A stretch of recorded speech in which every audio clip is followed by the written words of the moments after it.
aadaan hojii keenya jijjiiramuu qaba. Aadaan hojii keenyaan jijjiiramu taanaan dadhabbiin amma yoonaa godhame haasaa qofa ta'ee tafa. Sabboonummaan keenya, oromummaan keenya ifuu kan qabu ammaan booda beekumsa horachuudhaan, qabeenya horachuudhaan isaan ifuu qaba. Namni beekumsa hin qabne, qabeenya hin qabne Oromoo ta'uu hin qabu. Hojiin jaalattan ishii kana dassin hin jettu. Garuu dhugaa kiyya isinitti hima. Namni beekumsa hin qabne, qabeenya beekumsa hin horanne, qabeenya hin horanne sabboonummaa oromummaa qaba jedhee jiraachuu hin qabu. Sabboonummaan keenya ifuu kan qabu beekumsa caalmaa horachuudhaan, caalmaatti kompiitaanti ta'uudhaan, qabeenya horachuudhaan, caalmaatti kompiitaanti ta'uudhaan ifuu qaba. Lafa qabna, iddoo istiraateejik ta'e jira. Aangoon nu harka jira. Ammaan booda qabeenya mana manatti fiduun hin danda'amu. Qabeenya hojjechuudhaan uumuu biyyi kun keessa qabeenyi hin jiru. Waa hunduu jira garuu hin jiru.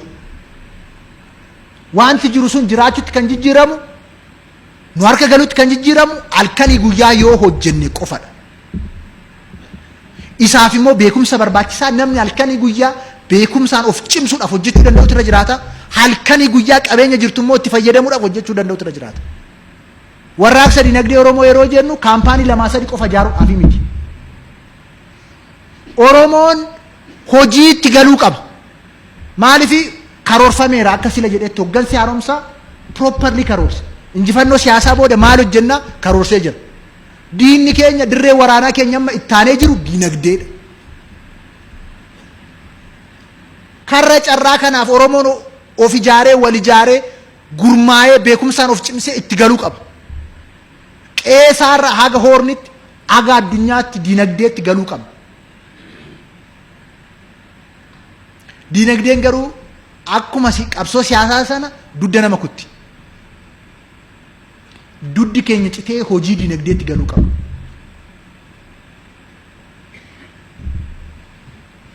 Ishiin kun hin dhagahamtu garuu numan dubbadha.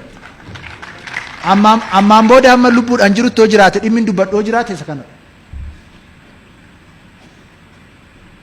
Dhimma baay'ee kritikaalidha yaa Oromoo kun. Kanarratti hin hojjennu taanaan hiikoo dhabnee tafna. Irree labaanti taana biyya kana keessatti. Kanaaf hooggansi aanarra jiru, gandarra jiru, magaalarra jiru, naannoorra jiru, federaalarra jiru hojii keenya kan madaallu namni agam dinagdeedhaan of aangomseedha. Goomattummaa keessaa bahuu qaba. Goomattuun taana. Waan qabnutti garuu qixaan fayyadamuu qabna halkanii guyyaa hojjenne. Hojiin kutaa saba biraatiif dhiisnu jiraachuun qabu. Sabni biraas hojjechuu qaba. Maaksimaam garuu kompiitant taane hojjechuu danda'u nurra jiraata. Maaksimaam. Maaliif carraanii fi bokkaan biyya kanarratti roobuudhaaf deemaa jiru baay'ee guddaadha. Duumessi isaa baay'ee guddaadha. Duumessi dhufaa jiru baay'ee guddaadha. Duumessi kun innaa dorrobee garmalee dorrobeeraa hin roobaa gaafa roobu sana qophooftanii tuudha gaaffin. Oromoon qophaa'eeraadha. Moo bokkichi lolaa ta'ee darbee iddoo biraa misoomsa. Gaafa bokkichi roobe xiggi qabannaa boo'icha jalqabna moo ijaaramnee namni jiru qonnaan bulaadhaa beekaadhaa haga wallaalatti ijaaramee dinagdeedhaan of cimsuudhaaf hojjeta. Yoo ijaaramneen eegnu ta'e bokkaan kun nu bira darba. Qe'ee keenyatti roobaa lolaasaa garuu iddoo biraatti dhaqee kuufama. Namni hundi qe'ee isaatti akka kuufamu bokkicha akka qe'ee isaatti roobu boolla qofforuu qaba. Boolla qopheessuu qaba. Rooba waggaa 150tti roobuudhaaf dhufedha amma. Rooba kana cal jennee laaluun nurra hin jiraatu.